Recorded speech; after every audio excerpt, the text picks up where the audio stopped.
So friends, in our previous class, we had discussed the death of George Eliot's father in 1849 and how after that he planned a sojourn to Switzerland. और Switzerland में एक साल रहने के बाद फिर वो इंग्लैंड आई, तो it denotes a new phase in her career कि कैसे उनका करियर ट्रांसफॉर्म हुआ. How from just being a translator of German to English, he graduated on to become a prolific novelist, a very, very elegant prose writer and essayist, and one of the most influential scholars and authors of the Victorian England. अब वहीं पर हम लोग विराम करते हैं. आगे इसको हम लोग कल डिस्कस करेंगे, जॉर्ज एलियट को. आज मैं ये देखना चाहता हूं, क्योंकि रक्षाबंधन खत्म हो गया है, और ये देखना मैं चाहता हूं कि आप कहाँ स्टैंड करते हो, कैसा आपका प्रिपरेशन शेड्यूल है, हाउ आर यू शेपिंग, है ना. अब देखिए, and we begin from the first question. Our heading is where do you stand. आप आज कहां खड़े हैं, ठीक है. Where do you stand. तो देखिए, पहला question, the Old English early English epic poem the Beowulf was written in which of the following old English dialects. देखिए, ये 4 ओल्ड इंग्लिश के डायलेक्ट्स हैं. They were in vogue from the 5th century AD to the Battle of Hastings, that is 1066. और ये चारों England के अलग अलग क्षेत्रों में थे. इन्हीं से and with of course a symbiotic interaction with foreign languages, English language evolve की है. डिटेल में हम पहले भी वीडियोस में बात कर चुके हैं, आगे भी बात करेंगे. अब आपको बताना है कि जो बीवुल्फ है, one of the most elaborate poetic tracts of early English, जिसको कि एंग्लो सैक्सन पीरियड कहा जाता है, तो वो इन 4 में से किस डायलेक्ट में लिखा गया था. एनीबॉडी. उसमें नेगेटिव भी होता है.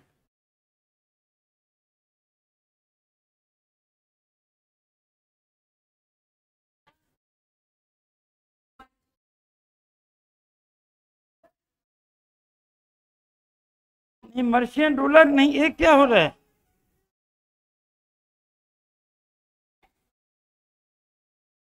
देखिए, if you take the consideration of Great Britain,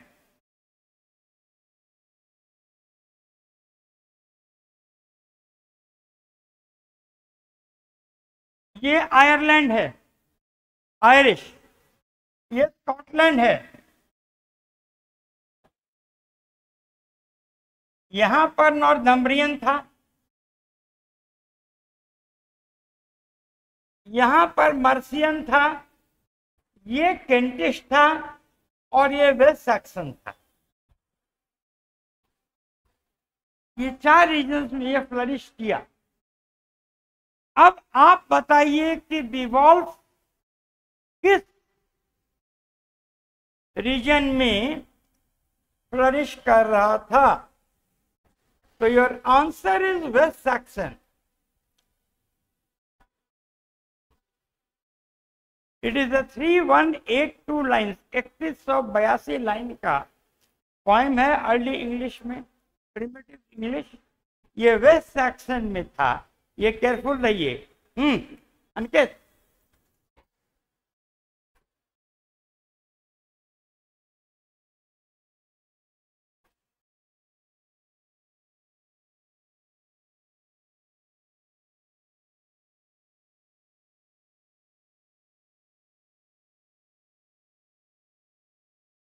Then we come to the second question.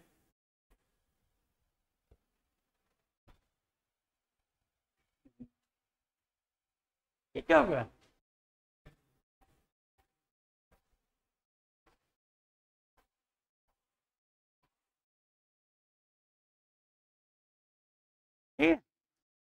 Which of the following was the most palpable outcome of the Battle of Hastings?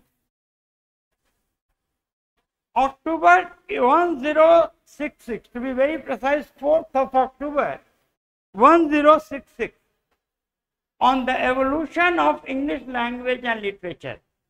इस battle of Hastings में William the conqueror of Normandy he invaded Britain and defeated the English forces. ठीक है, तो इसके बाद सबसे important outcome इसका क्या हुआ? एनीबॉडी? चलिए, जुड़ा ही नहीं है, लोग रक्षाबंधन मना रहे हैं। चलिए जल्दी बताइए।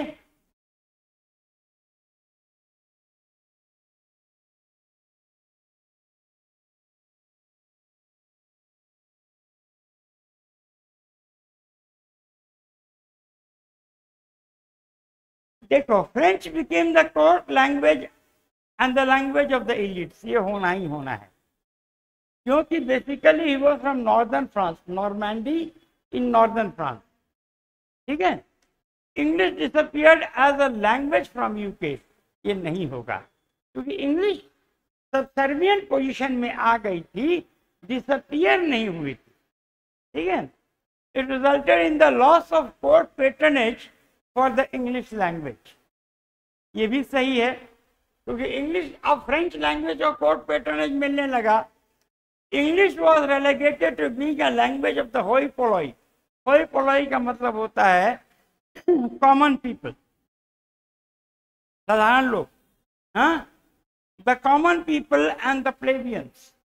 ठीक है, ये भी सही है, तो आपका आंसर है A, C and D. Your answer is A, C and D. ठीक है, क्लियर नाउ? हाँ,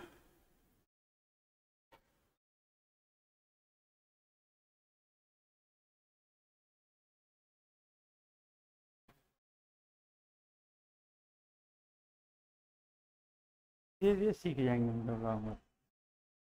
Maud the Arthur, a classic of the Middle English period, was written by which of the following?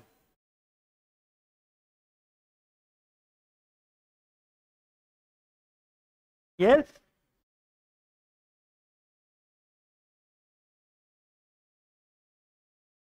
Scott. Sir Walter Raleigh, उन्होंने history of England लिखा है, अरे history of the world, sorry. अगर आपने नाम ले लिया तो इंटरेस्टिंग बात बताएं, उनको टावर ऑफ लंदन में बंदी बना दिया गया था, इसलिए कि क्वीन एलिजाबेथ द वन के समय में थे, और वो लेडी इन वेटिंग जो क्वीन एलिजाबेथ द वन की थी उसी से मोहब्बत कर बैठे, तो ये उनको इश्क के लिए टावर ऑफ लंदन में बंदी बनाया गया, और जब वो बंद थे टावर ऑफ लंदन में तभी उन्होंने हिस्ट्री ऑफ द वर्ल्ड लिखा था। तो he was a great writer, no doubt, है ना, लेकिन इन्होंने नहीं लिखा है। आपका आंसर गलत है, इसमें नेगेटिव भी होता है। Yes, anybody? देखिए, जॉफरी चौसर आप जानते ही हैं, कौन सी किताब है? Yes yes, the Canterbury Tales, sir Geoffrey Chaucer, rather Geoffrey Chaucer. Sir Thomas More, he was the Lord Chancellor under Henry VIII, इन्होंने उटोपिया लिखा है। ठीक है ना, तो देखिए, sir Walter Rayleigh, history of the world, history of the world,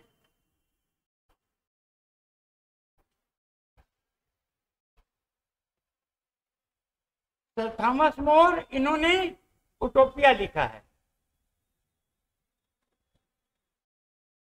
Joffrey चौसर, जैसा कि हमारे विद्वान मित्र सुरभि ने बताया, हाँ, द कैंटरबरी टेल्स। वकील ऐसे ही ना कहते हैं, the Canterbury tales.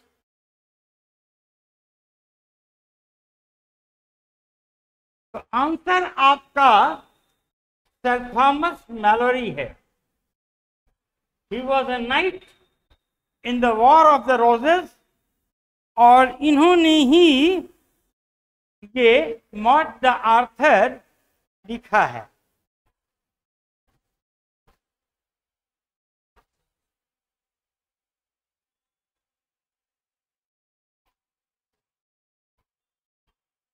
Yes. And then we come to the Calvinist doctrine of predetermination. ये आपके कैथोलिक फेथ में नहीं है। कैथोलिक फेथ का बेसिक प्रेमाइस होता है डॉक्ट्रिन ऑफ फेथ, है ना। सेंट पॉल्स एपिस्टल्स में आप जाएंगे, देखिए मैं तो एक सनातनी ब्राह्मण हूँ, लेकिन बाइबल मैंने इतनी गहराई से पढ़ा है कि मुझे बहुत कुछ मालूम है। Even a good Christian does not know the Bible as much as I know, for therein is the righteousness of God revealed from faith to faith, for it is written that the just shall live by faith.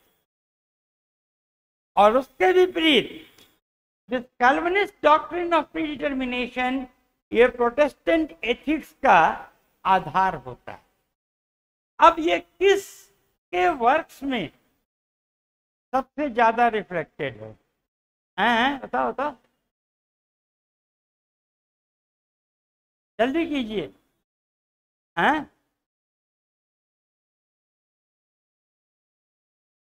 वियाट, Thomas Wyatt actually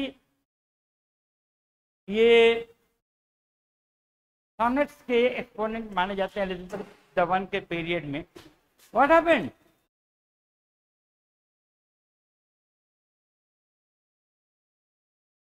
the flight of pigeons,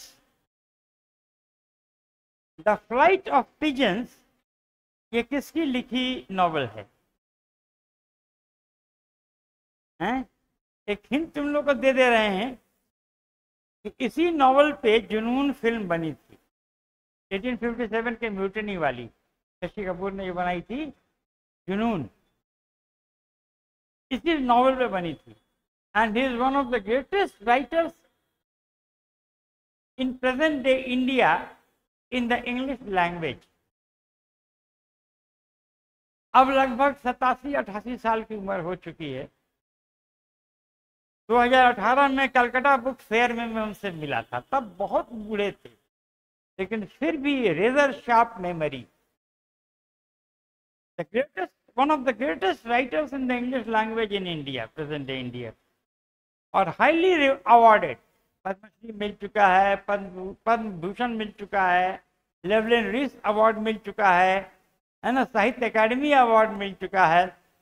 और एक और hint कि he is an English man.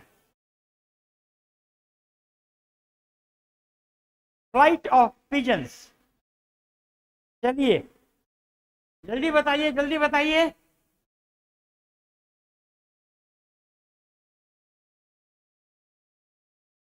Anybody?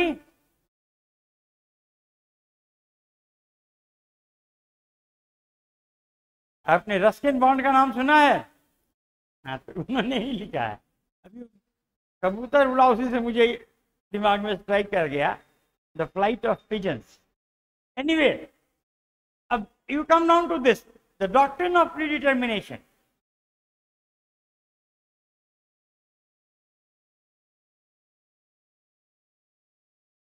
Yes, देखो doctor Faustus पढ़े हो तुम लोग?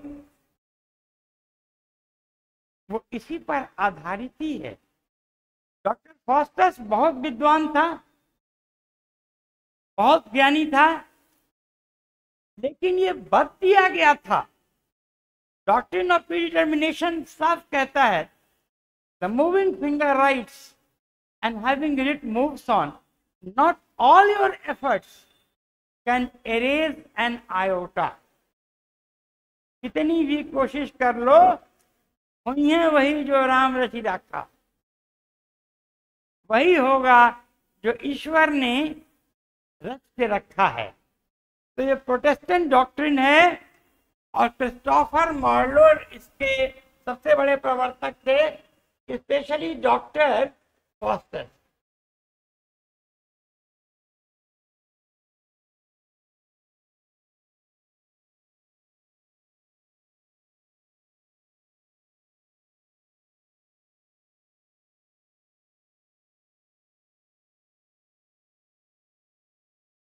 ठीक है,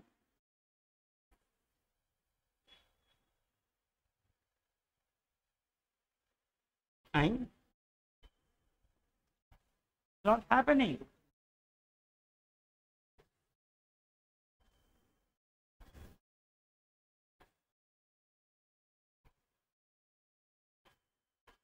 Now, which of the following accounted for the florescence of English language and literature during the Elizabethan period? And mind you, एक question मैंने अपने से फ्रेम किया है, एक अक्षर कहीं आपको और नहीं मिलेगा, है ना, क्योंकि मैं कट पेस्ट में विश्वास नहीं रखता।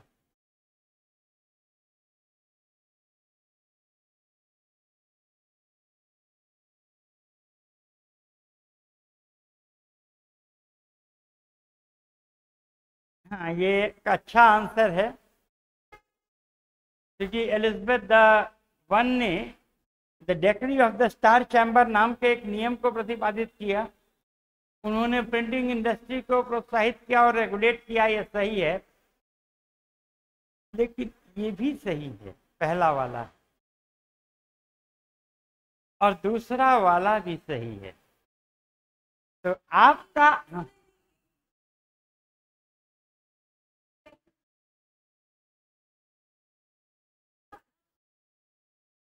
डोमिनेंस था। 1588 में the English fleet defeated the Spanish armada just at the mouth of the English Channel, sir Francis Drake, और वो एक डिफाइनिंग पीरियड माना जाता है वर्ल्ड हिस्ट्री में। देखिए, कोई भी भाषा का उद्भव राजशक्ति के साथ ही होता है ना। जब तक राजशक्ति, स्टेट पावर उस लैंग्वेज को सपोर्ट नहीं करेगी, उसका फ्लोरेसेंस, उसकी तरक्की, उसकी बेहतरी नहीं हो सकती है। तो यू आर ऑल्सो करेक्ट, लेकिन ये तीनों करेक्ट है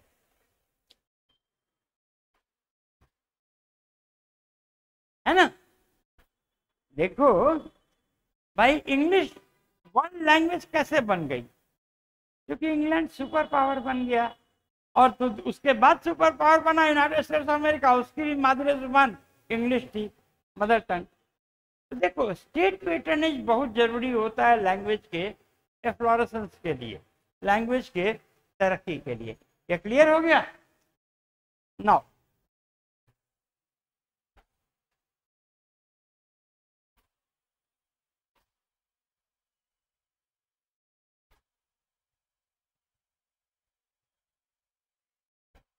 who of the following in his preface to the first folio? देखो, शेक्सपियर के मरने के बाद ये पहला संकलन था, रुको रुको एक मिनट, ये पहला संकलन था जो कि उसके प्लेस को प्रकाशित किया। शेक्सपियर डाइड इन 1617 और 1623 में उसके दो फ्रेंड्स ने इस संकलन को पब्लिश किया, और उसमें प्रीफेस लिखा। इनमें से एक आदमी ने, बहुत सेलिब्रेटेड ऑथर थे, और उन्होंने शेक्सपियर के बारे में कहा, not for a time but for all ages, एक समय के लिए नहीं, कालांतर के लिए शेक्सपियर है। अब बताओ वो कौन है?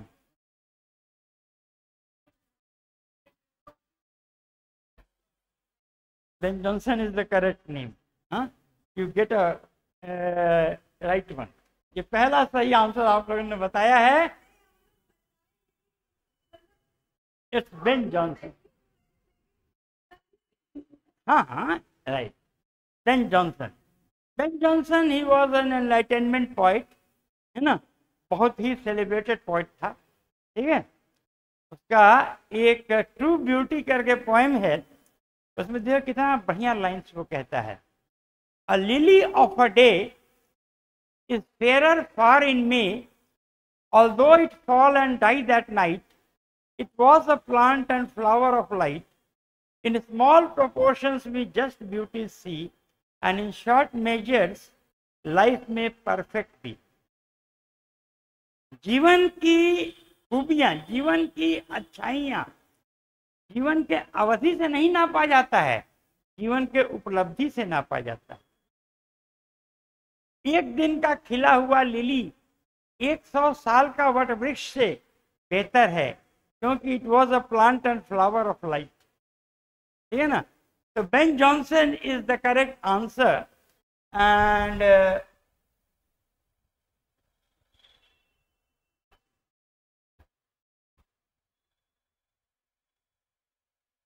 here we come. Who of the following edited and published the journal all the year round? अब ये तू नहीं बताएगी तो प्रॉब्लम होगा, क्योंकि मैंने क्लास में बताया है। चार्ल्स डिकेंस, है ना?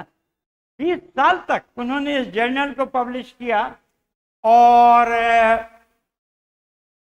उनके कई नॉवेल्स इसमें सीरियलाइज भी हुए थे। ठीक है ना? तो इट इज चार्ल्स डिकेंस जिसने की इस जर्नल को पब्लिश किया। He published it for over 20 years, and he was also the editor in chief, right?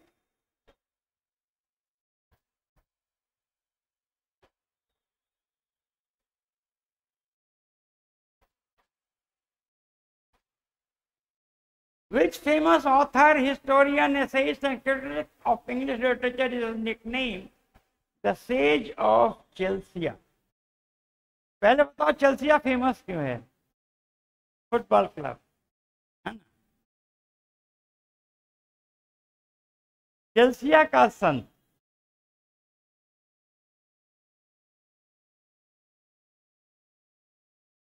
Yes दस ए Aniket,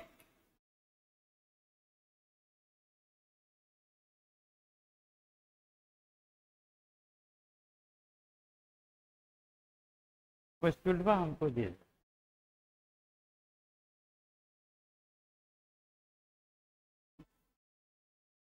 thank you, thank you. He stoops to conquer, वो झुकती है जीतने के लिए। ये किसका फेमस पोएम है?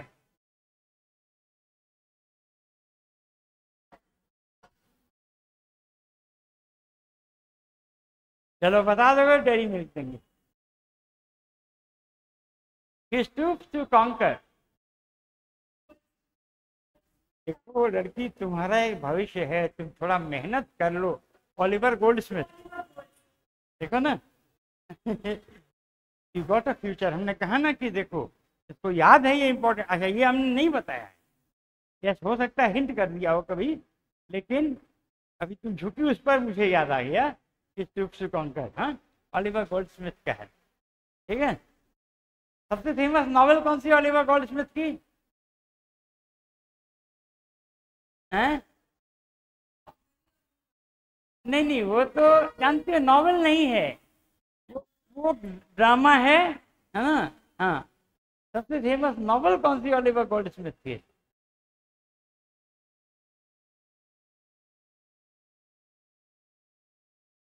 हमने बताया है तुमको।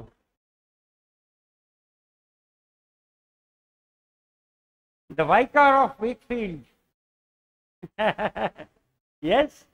देखो भाई, इम्तिहान में क्वेश्चन ही आएगा, समझ गए ना? जितना वाइड स्टडी होगा उतना ही बेहतर होगा, है ना? राइट? अब जल्दी बताइए आंसर। देखो, your answer is Thomas Carlisle.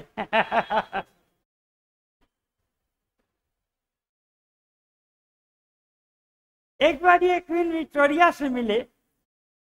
Eight that time he had earn quite a reputation, और क्वीन विक्टोरिया ने अपने डायरी में लिखा है, I met the Scotsman Thomas Carlyle, a funny eccentric man who mumbled something which I could not comprehend. वो कुछ बड़बड़ा रहा था जो मैं समझ नहीं पाई। विक्टोरिया ने खुद लिखा है अपनी डायरी में, ठीक है ना। Now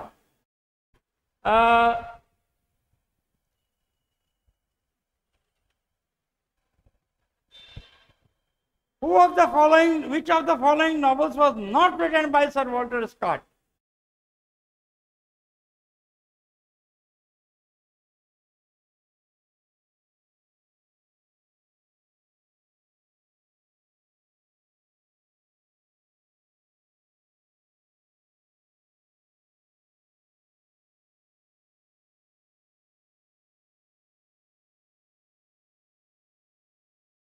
What a minute.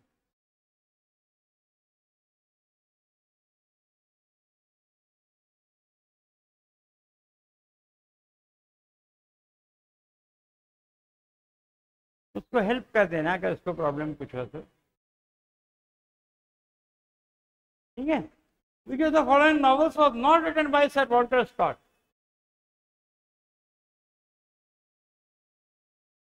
Rob Roy तो लिखा, ये देखो स्कॉटिश नाम है, कॉमन सेंस लगाओ। 1916 इज अ पोएम, और ये विलियम बटलर येट्स का है ना। तो this is by William Butler येट्स।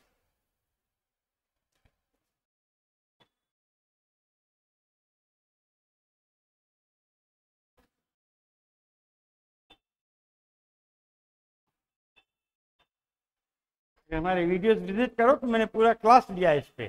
A terrible beauty is born, बहुत फेमस लाइन है इसका, है ना। It's 1916। Now then we have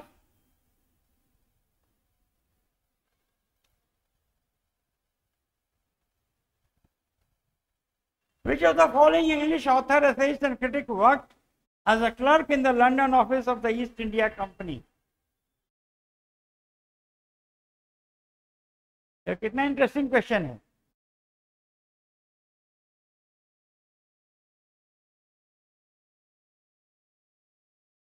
हैं? जॉन रस्किन घबरा गए। The correct answer.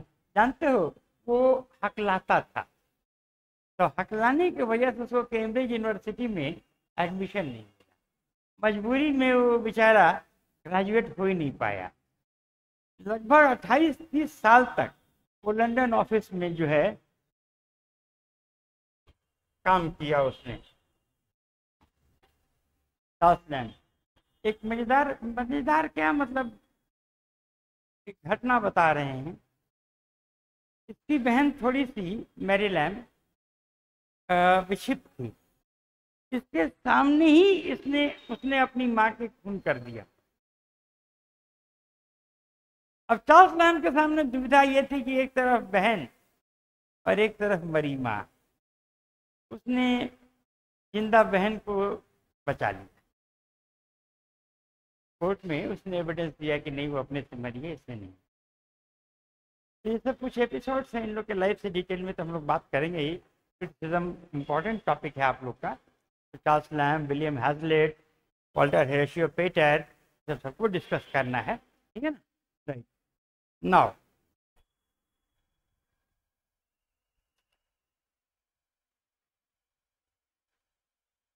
identify the figure of speech in the following poetic stanza. चलिए, water water everywhere and all the boats did sing, water water everywhere not any drop to drink. ये 2016 के PGT examination में सीधे यही 4 line आया था। पहले बताइए ये लाइन्स कहाँ से लिए गए हैं।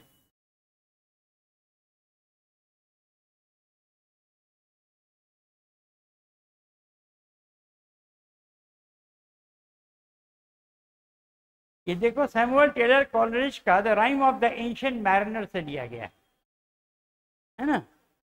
और क्या है इसमें ये विडंबना है कि हर तरफ पानी पानी है और एक बूंद पीने के लिए पानी नहीं। आयरनी, हाँ, irony is the answer, right.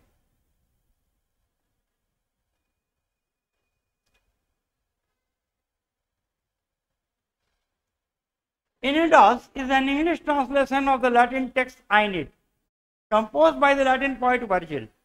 ये पहला इंग्लिश ट्रांसलेशन था किसी भी क्लासिकल टेक्स्ट का, याद रखिएगा। This was the first English translation of any classical text in the English language. किसी भी ग्रीक या लैटिन टेक्स्ट का इंग्लिश लैंग्वेज में ये पहला ट्रांसलेशन था, ठीक है। आप बताइए ट्रांसलेशन किसने किया था? ये मैं क्लास में बता चुका हूं आपको। जेम्स वन ने द किंग्स स्क्वायर लिखा है, बाइबल का ट्रांसलेशन है, लैटिन बाइबल का।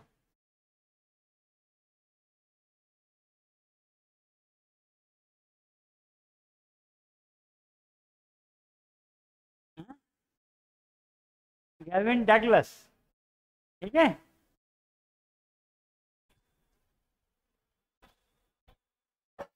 He was the person, ये पहला ट्रांसलेशन है ना इंग्लिश का। इंग्लिश में किसी भी क्लासिकल टेक्स्ट का इंपॉर्टेंट है, दिमाग में रख लीजिएगा। कह रहे आखिर क्या पूछेगा, क्वेश्चन ही पूछेगा ना, ठीक है। और हमने इसीलिए इसको टाइटल किया है कि वेयर डू यू स्टैंड, आप कहाँ खड़े हैं देख लीजिए, है ना। नाउ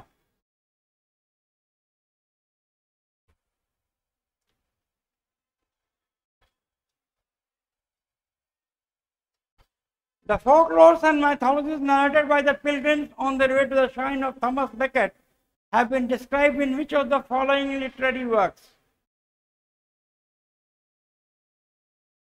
ये किसके पास दिमाग है? हम कई बार ये बता चुके हैं।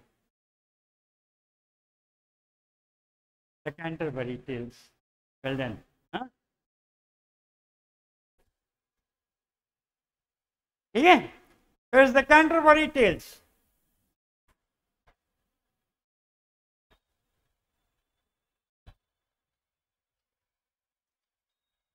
Identify the pastoral poem full of mirth, joy and bacchanalial delights. Bacchanalial Bacchus से आया है। Bacchus is the god of drinks, ठीक है ना। Bacchus is the god of drinks, written by John Milton.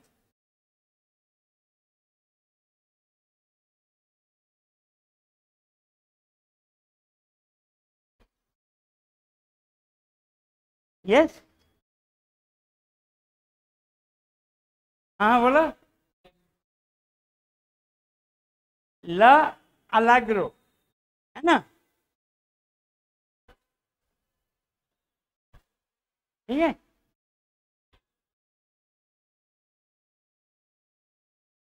नहीं वो मेरा मिल्टन के क्लास देखो, उसके 7-8 क्लासिक्स लाइक सीडीएस, तो वो मैंने पढ़ाया है, ठीक है ना। डिटेल में बताया कि सीडीएस में क्या है, ला अलिग्रो में क्या है, एरोपैगेटिका में क्या है, पैराडाइज लॉस्ट में क्या है, पैराडाइज बिगिन में क्या है, सैमसन एग्नोस्टिक्स में क्या है, एक एक चीज मैंने डिटेल में पढ़ाया है। हमने कहा ना इस क्लास के बाद जेट वेट प्रॉब्लम नहीं होगा अगर हर चीज आपने मास्टर कर लिया तो, है ना। तो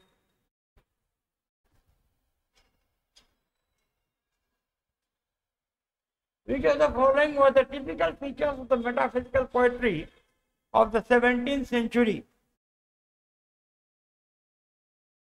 Yes?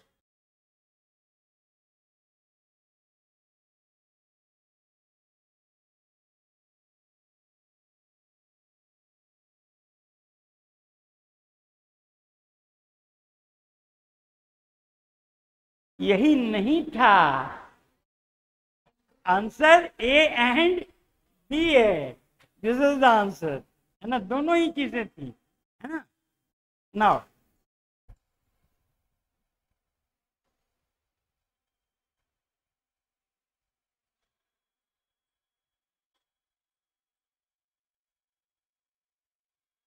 yes, the poetic works of who of the following have been described as the poetry of spiritual anxiety a moral dilemma wherein age-old dogmas and religious metaphysical beliefs were questioned by the new discoveries of science and geography.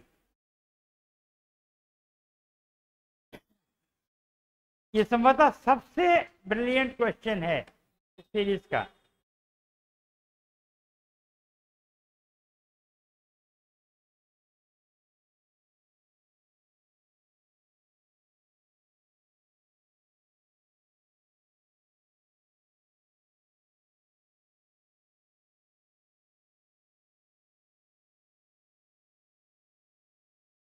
John Milton.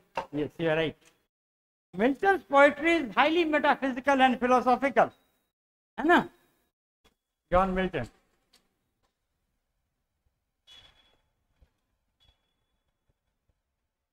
Who of the following was an exponent of the acid satire in English drama and prose? बड़ा तीखा व्यंग करता था ये। हैं? Yes. Ben Jonson is the correct answer. Acid satire का exponent माना जाता था बेन जॉनसन। ठीक है।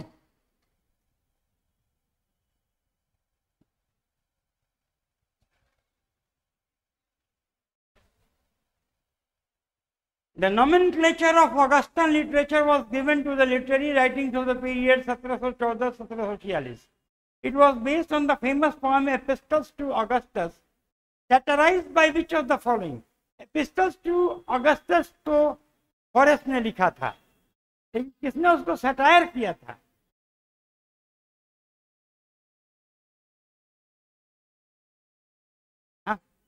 हाँ, अलेक्जेंडर पोप। हाँ, एपिस्टल्स टू सटायर ये ने होरेस ने लिखा था, एपिस्टल्स टू ऑगस्टस, और इसी को सटायर किया था उसने, और उसी सटायर पर, है ना, इस पीरियड के पोएट्री को ऑगस्टन पोएट्री कहा गया है। Right.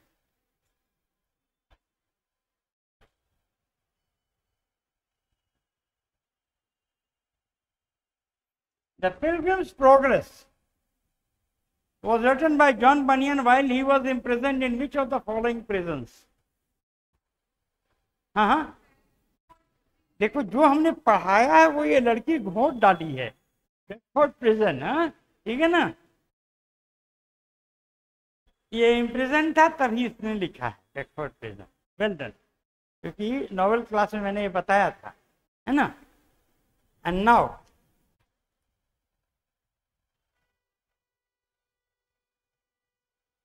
who of the following is a phantom biography of the reign of, which of the following, sorry, is a phantom biography of the reign of Queen Victoria? उसकी एकदम छद्म आत्मकथा है ये नॉवेल।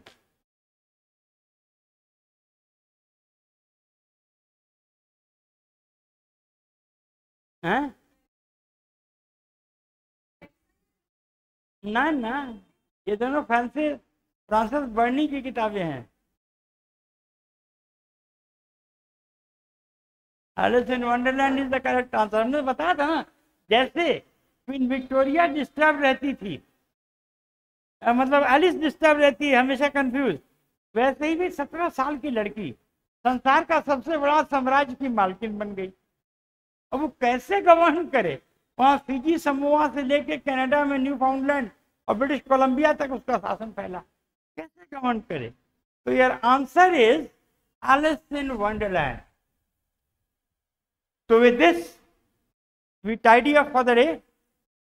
अब कल फिर हम लोग जॉर्ज इलियट पर आ जाएंगे, लेकिन देखिए मेरा मूल मकसद था, जैसा कि दुष्यंत कुमार ने कहा है, कि सिर्फ हंगामा खड़ा करना मेरा मकसद नहीं, मेरी कोशिश है कि ये सूरत बदलनी चाहिए।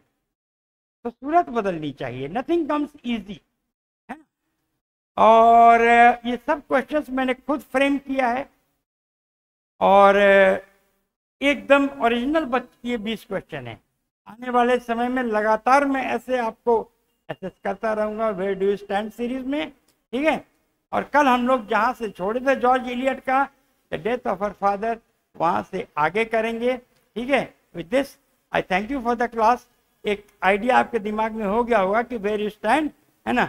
अब इस पर जारी रखिए। देखिए अंत में यही चीज आपको सफल बनाएगी, है कि नहीं? ठीक है, और मेरी एक आदत है कि मैं सिर्फ क्वेश्चन नहीं देता, उसके पूरे कॉन्टेक्स्ट को मैं आपको समझा देता हूँ। तो रटना आपको नहीं है, रटना नहीं है। And by the grace of almighty, my best of wishes, है ना, इसको सेव कर लीजिए। ठीक है, और आई टेक योर